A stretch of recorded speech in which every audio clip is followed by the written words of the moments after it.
Y'all know why we here. Y'all know why we here. We set up for Monday. It's going down. Knicks versus the Sixers. Sixers just beat the Boston Celtics last night. So, Randy, you know we got to talk about it. Let's talk about that game. How did you feel looking at the game? How you feel Boston performed? Like, what are your thoughts? Because it's crazy right now. The new meme should be live by the sword, die by the sword, and just a random Boston Celtic throwing up a 3-point shot. I need somebody to make that meme because talk about just straight up living by that three-pointer, dying by that three-pointer. They will not. And the crazy thing was, towards the end of the game, I think third or fourth quarter, when they kind of made the comeback, they started driving to the hoop. They started driving to the hoop, getting foul calls, driving to the hoop. But then, ever so often, Derek White, I gotta try one. Hauser, Bro. even though Hauser was dropping his, Hauser hit something. Yeah, Hauser hits a few, but every so often, I gotta try another one. Yeah. It's crazy. It was crazy yesterday. It was psychotic. It was nuts. Like, to speak to your point about the threes, it's 1 point going down that stretch. I feel like it's 6 minutes left, and Jaylen Brown finally gets it, and he starts driving to the rim, and I swore bro went on a run by himself. Pritchard put up one, and then you saw Hauser, he get it on like the right wing at the top, and he not even by the three-point line. He's way behind it. My son takes a leaner, like I thought I was watching 2K when they would do those leaner threes in the corner. He took a floater. He took a leaning three, a fading three, excuse me. A fading three in the fourth quarter. You down by like a couple points, bro. What are you doing? And I got to say to Boston fans, that's why they've been quiet all over the timeline today, because they know that that's not a winning style of basketball. They know it's not. They know that. And yet, I don't know, Missoula, I don't know. He wanted, like, he just tried. This dude Gonzalez in the corner all night, throwing them up. Missed all of them. Missed all of them. I said, I don't get it, bro. I mean, people's going to say Jason Tatum coming back was a mistake, blah, blah, blah, blah, blah. But like I told you last night, I don't even feel like they was number 2 without Jason Tatum. So realistically speaking, I don't even think you needed the extra firepower. I don't think maybe he would have made a difference in hitting a couple shots. Maybe he would have kept them in the game. I don't know. But once you're going up against the foul machine and Joel Embiid, this man flops like crazy, and he just finds a way to get to the line.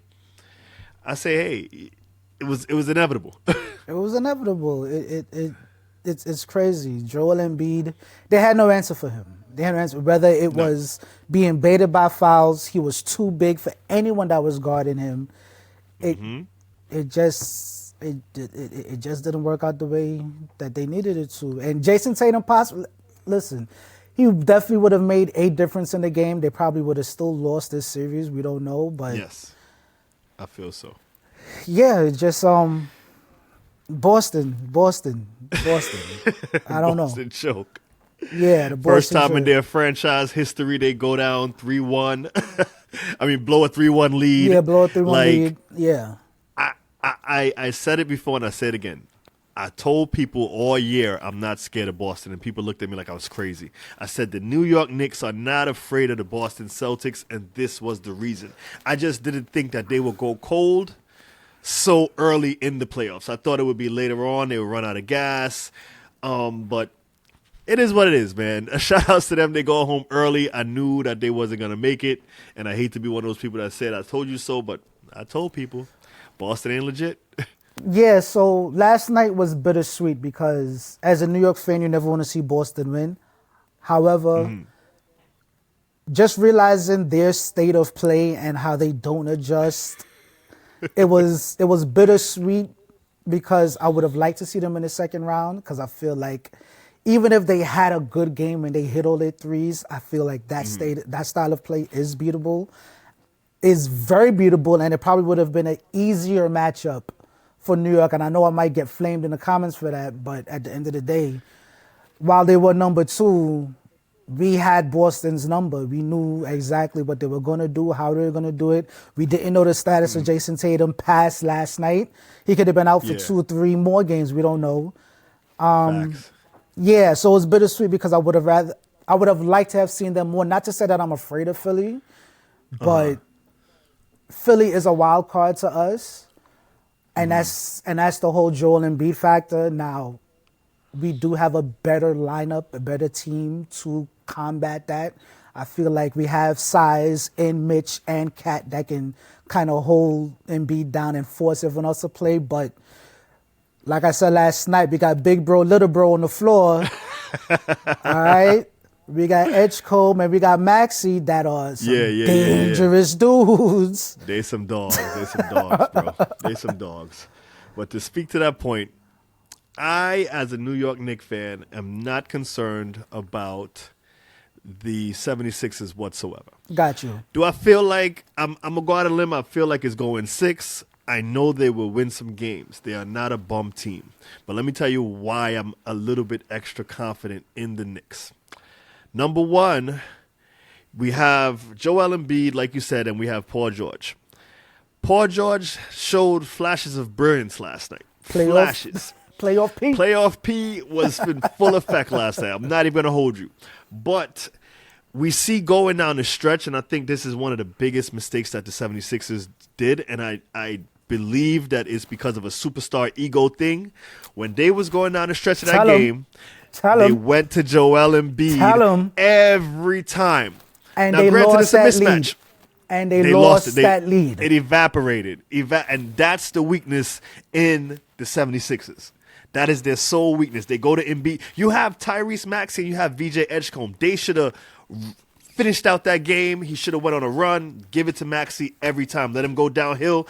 And if Embiid got to get a rebound and put it up, let him do it like that.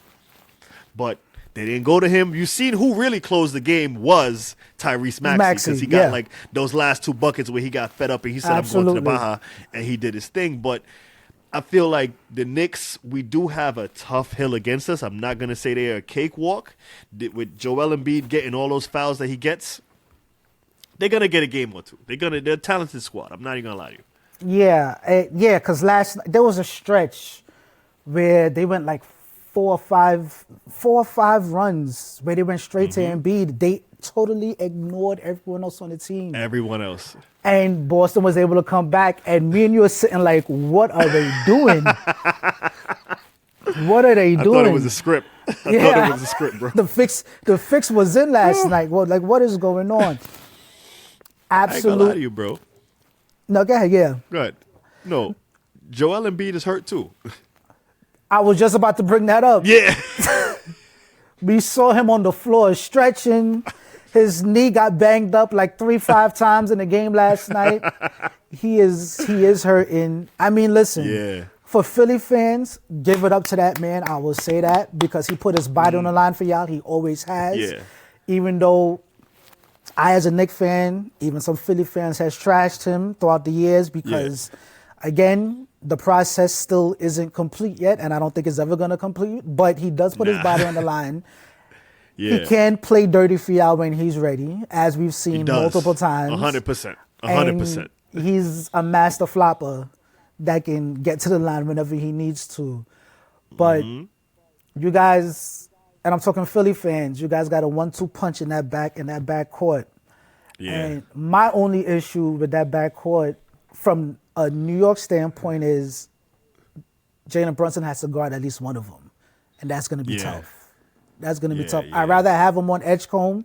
Young kid, still needs to, still needs a thing. You could put Josh Hart. You could put Mikal Bridges on Tyrese, and then we'll be all right.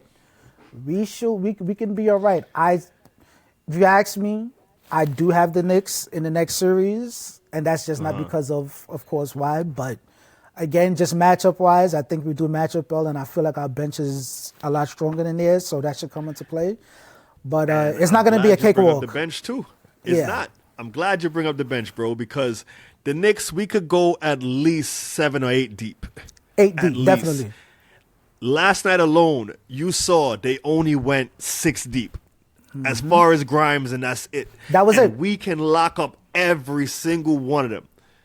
Every single one of Paul George is not going to go 3 for 5 in every game. You know what I mean? Like, it's not happening, and I'm not concerned with it. I am concerned for the fact that, Brunson may run out of gas because they will throw at him, and Maxi's going to probably average 30 a game. I feel so. That's a good, yeah, it could happen. But we have to shut down the rest of them. If we could shut down Paul George, if we could make VJ Edgecombe an obsolete factor in this game, because Maxi's going to get the buckets and Embiid is going to get fouled, but we could overcome that. And we have enough to beat that, I feel like. Right, and we just got to make sure that a random, well, I want to say random, but a secret individual comes out on top and they shine like a Kelly Oubre, even though I know that could be comical. But again, with us focusing on the main parts, somebody like that can sneak in, but I feel like OG can hold him down, so I'm not too worried That's about what I'm that. saying. So, and then because of Joel Embiid and his craftiness as a big man, don't be surprised we see that 2 big man lineup at certain points in where we have Cat and Mitch on the floor, one to defend, one to score. Yep. And I'm going to be honest with you. The same way you said that Jalen Brunson, they're going to throw people at Jalen Brunson and he got to guard somebody, Embiid is a defensive liability, I feel like. Yes. If he get Cat at the top, Cat could blow right past him. You get him in Mitch, you run that pick and roll, even he's a lob threat, and Joel Embiid can't guard any of that. I feel like we're going to give that man smoke, and if his body could hold up, his body could hold up. But I don't foresee it. Like, we're going to give that man smoke. I'm going to just say this. We're playing the Sixers, all of my bigs. Protect your ankles. Make sure That's Joel it. ain't out there grabbing them. Protect your ankles, yeah. Protect your arms and everything, because if stuff don't start going their way, Joel Embiid will find a way to get dirty. He will find. Yeah, he gonna hack. You saw last night. He went at JB. He went at Jaylen Brown. Yep. But I gotta ask you about Jaylen Brown, right? You have been MVP Jaylen Brown all season. Me, I was a Jaylen Brown hater, but last night the man stepped up, and I give it to him. What are you thinking about Jaylen Brown? Do you think he stays on the Celtics? Do you think he needs to get out of town? You still think he's your strong MVP candidate? What are we saying?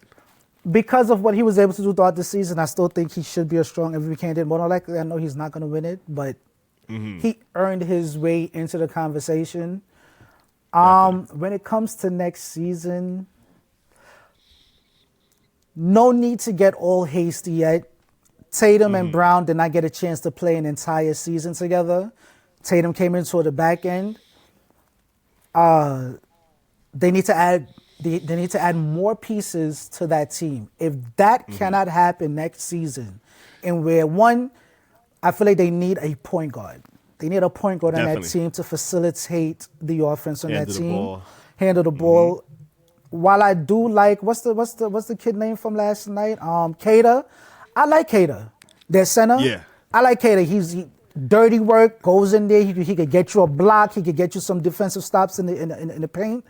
But energy guy. Energy guy. But this Celtics team is based off of pretty much 85% offense. They need somebody that can score, especially a big man that can stretch the floor. If they can go out and get these things, Jaylen Brown, I wouldn't say he should be hasty to look for a change. However, if these conditions can't be met and they can't make it further into the postseason next season, then yes, everyone needs to look at, is this working out for me? I'm sorry. We always sound like the guys that are looking to everyone just leave. Everybody just leave, make a change, blow it up, make a change. But when you're in the NBA, everyone already made their money. Everybody made their money. The only goal is to win. And if you're in a situation where you're not winning, you got to look for that change. You got to look for that change. It is what it is. Nah. I mean, I like something that as you was talking, I thought about is funny to me because it's not the same Celtics team that people was afraid of before because they don't have that stretch big. Right. You know what I mean? They picked up a Vucevic.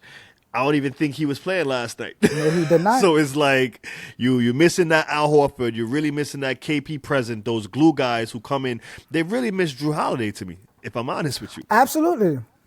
Like you said, Absolutely. they need that ball handler, that facilitator who could do things. And I don't know why they made those moves and blew up that team. But again, a lot of respect to Jaylen Brown. He went after their best player. He's the shooting guard of the team, and he was guarding the center. So that type of grit is something that's missing in the NBA. Even though I don't respect him as a player too much, but just seeing him performing on the offensive end and then saying, nah, I'm going to guard y'all best guy on the defensive end, hats off to him. We need more of that in basketball.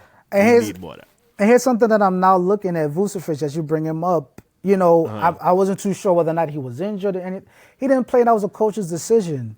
He added size to a team that has a dominant center. Put him in. Just let him defend. Like, I don't understand. Listen, yeah, Boston, they got some stuff to figure out.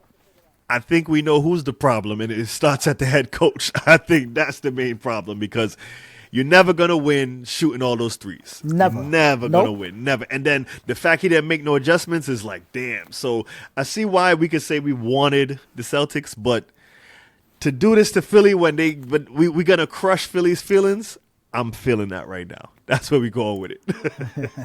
That's where we're going with it. But I think that's going to do it today for this quick run. Lock in with us. Go Knicks. We see y'all tomorrow. Game 1 in the Garden. You know how it's going to go. You know how we Me, doing Tawasi C, Randy B. We going to catch up another one. Right, brother? Yo, we taking it on. Just real quick, who you got today? Who you got today? Bro, I'm going to go out on a limb. On a limb, I'm going to go Cavs, and I'm going to go – my gut is telling me go with the Magic, but I feel like they had their chance in Game 6, so I'm going to say Cavs in Detroit. I'm going to pick it. I'm glad you said that because I'm going complete opposite. I'm going to Orlando and I'm going to Toronto. So we'll see when we come back next time who got this one. Let's see what we got. Love the cliffhanger. We end on that cliffhanger. We're going to catch y'all in the next one. Peace.